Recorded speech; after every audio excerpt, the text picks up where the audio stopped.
こんにちは。こんにちは。私たちは2021年の4月から DIY した軽バンで日本一周をしている夫婦です。はい。車中泊とキャンプをしながら日本一周をしています。はい。今回の動画では私たちの旅の費用と、よく質問でもいただく収入についてちょっとお話ししようと思います。はい。で最初に1ヶ月の費用っていうのを紹介させていただいて、その後に旅全体に対してのお金事情についてご説明させていただければと思います。はい。まずは最初に実際5月に私たちが旅で使ったお金を紹介したいと思います。はい。一応細目を分けて説明させていただきます。はい。でその中でちょっと私たちが安くするために工夫していることなんかも一緒にお伝えできたらと思います。はい。じゃあまず5月1ヶ月でかかった費用は総額13万7515円です。はい。まあこんなもんかな。こんなもんかなっていう一応これは2人で生活していてかかった費用になります。はい。実際私たちは10万円から15万円ぐらいの予算でこの旅を考えていたので、予算内には入っているという感じです。はい。ここからちょっと内訳を紹介していきたいと思います。はい。じゃあまず一番支出で大きかったのが食費ですね。これが6万802円かかってます。はい。食費って言っても基本的には自炊したりしてるので、そういう自炊したお金と、あとは観光とかも含めた外食費、これを分けさせていただいてます。はい。実際にまず私たちが自炊スーパーとかで買った食材とか、あとお水代とかお惣菜とかそういうものの料金が3万4380円でした。朝も自炊してるんですけど、朝はパンとか、夜も基本自炊かな。夜はだいたいほぼ自炊です。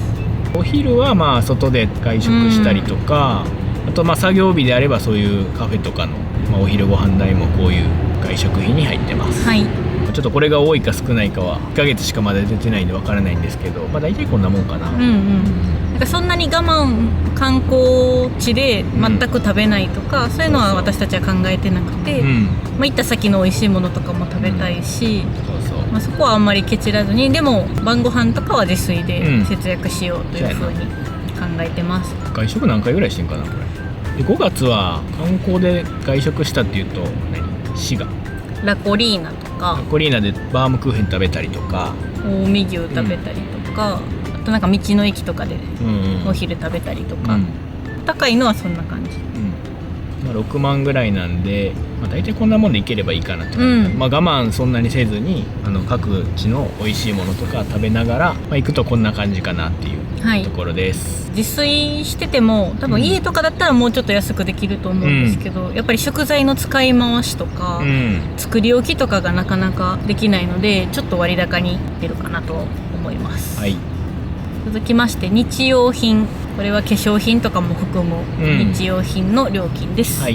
れが1万1777円かかりました。ここにはガスボンベとか、あとキャンプで使う薪とか炭とかの料金も含んでます。この辺の日用品は例えばティッシュがなくなったりとか、あとシャンプー、シャンプーがなくなったりとか、そういうタイミングによってもちょっと変動はあるかなっていうところではあります。はい。で結構最初の方だったので足りなかったものとかいろいろ買い足したりもしたので、ちょっと多めにはなってるかな。普段はもうちょっと少ないかなと思います。続きまして、お風呂代は1万3410円かかりました。でこれは20回入ってます。だから毎日は入れてないです。そうです。だいたい私たちは3日に2回ぐらいのペースで入ってます。基本的に観光した日とかよく動いた日はもう絶対入ってて、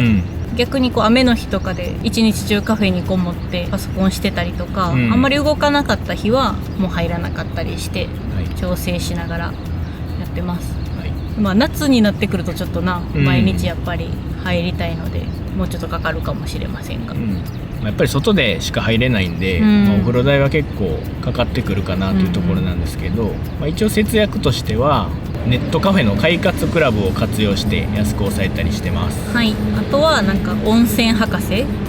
とか各地の温泉がお得になるクーポンみたいなのは常に探しながら旅をしてます。実際5月は快活クラブに8回行ったんかな。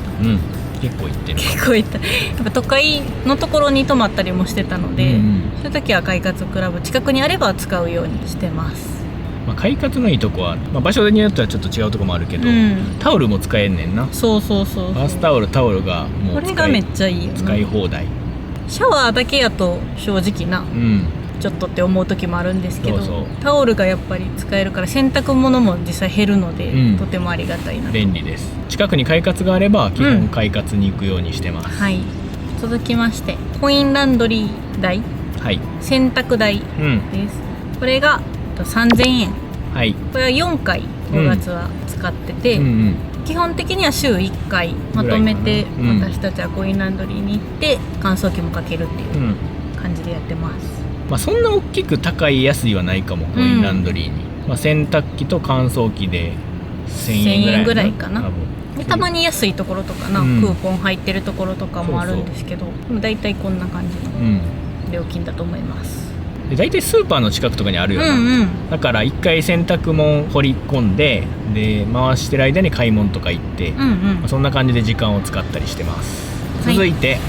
観光にかかったお金です。これが4460円かかりました。これは5月は恐竜博物館、永平寺、あと忍者博物館など行ってます。月によっては、観光の場所によってはもうちょっとこれはかかってくるから、僕はもう変動するな、場所によって。観光も行きたいところは我慢せずに、見たいものは見るっていう感じで回りたいと思ってるので、ここはちょっと月によって変わるかなっていう感じです。あとキャンプ代、キャンプ場代が13,570円でした。これは4回キャンプしてて、このうちの1回は無料キャンプ場に行きました。結構探したらな、無料キャンプ場も各県多分何個かあって、綺麗汚いはあるけど、場所によってはめちゃくちゃ綺麗なとこもあるもんな。ここもキャンプ場によっては値段がまちまちなんで、高いところに行けば高くなるし、私たちは結構ロケーションいいキャンプ場が好きなので、行きたいと思ったキャンプ場は、ちょっと高くても行こうかなという感じです。だいたい週に1回かな。行ければいいかなっていう。お天気次第ではあるんですが、週に1回ぐらいはキャンプ場行きたいなという感じでしてます。続きまして車関係の費用で、ガソリン代です。ガソリン代は13,867円です。4回給油しました。だいたい毎回ガソリン少なくなってきて満タン入れるっていう風にしてます。で移動としては、三重、滋賀、福井、石川を移動してて、給油4回してるっていう感じです。だいたい燃費はどれぐらいなんやろ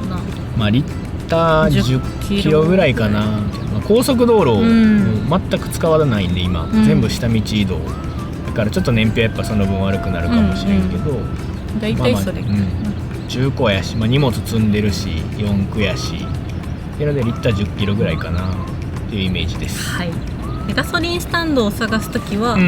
55GS っていうアプリを使ってて、近くのガソリンスタンドの料金が分かんねんな。分かる。なんか口コミで多分入ってて、だからちょっと情報古い時とかも田舎の方だとあったりするんですけど、それを見ながらできるだけ安いところで見れるようにしてます。あと交通費関係でいうと駐車場代、観光地とか行くと駐車場代かかるんで、駐車場代としては1100円、これ観光費とはちょっと別にしてますけど、1100円かかってます。あとは通信費について説明すると、まず携帯代です、携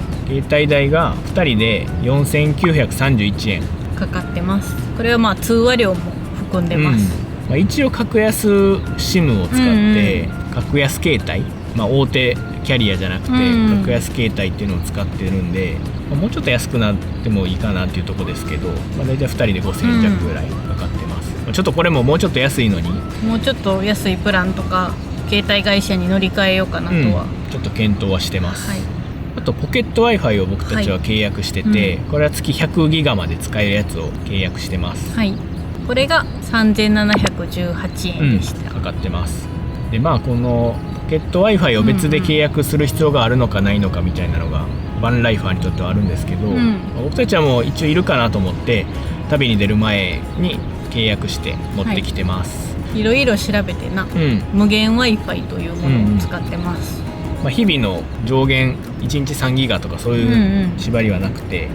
月でも100ギガっていう縛りになってます、だから携帯も基本的にはこのポケット Wi-Fi をつないでるんですけど、100ギガ超えることはないな。1日3ギガちょっとぐらい使える計算なんで、そんなに使うことはないかなっていうところです、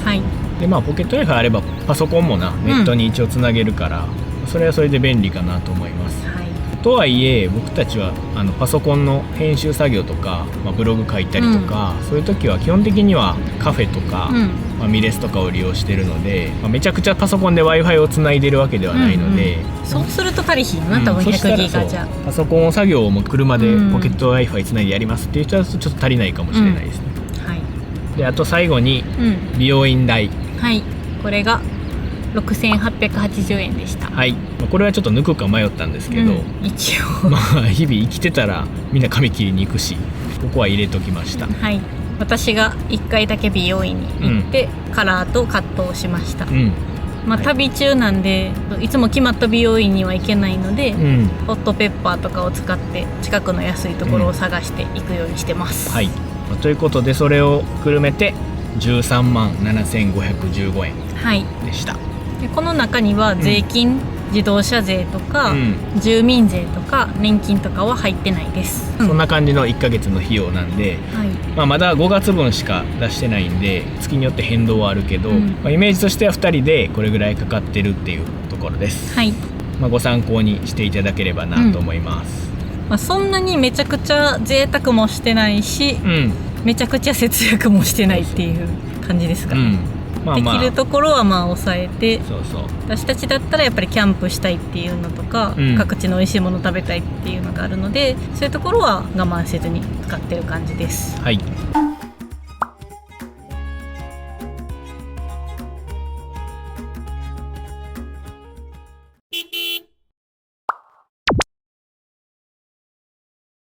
続きまして結構コメントとかでもよく質問されるんですけど、収入はどうしてるんですかとか、旅の費用はどこから出してますかっていう、そういうことに聞かれるので、それについてお答えしていきたいと思います、まず旅の資金、これどうしてるんですかっていうところなんですけど、僕たちは貯金しました。面白みの全くない答えですが、もしかしたらこう見てる方で、不労所得というか、副収入みたいなのがあるから旅をしてるかなと思ってる方もいらっしゃるかもしれないんですけど、僕たちは1年前ぐらいからもう旅をしようと決めてたので、それに向けて旅の資金っていうのを貯金しました。コツコツ貯金して、この旅の期間を1年間ぐらいと考えていたので、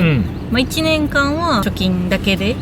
旅が続けられるぐらいまでは貯金しました、あと旅の費用以外に、住民税とか、年金とか保険とか、いろいろ払わなきゃいけないお金もあるので、その分も考えて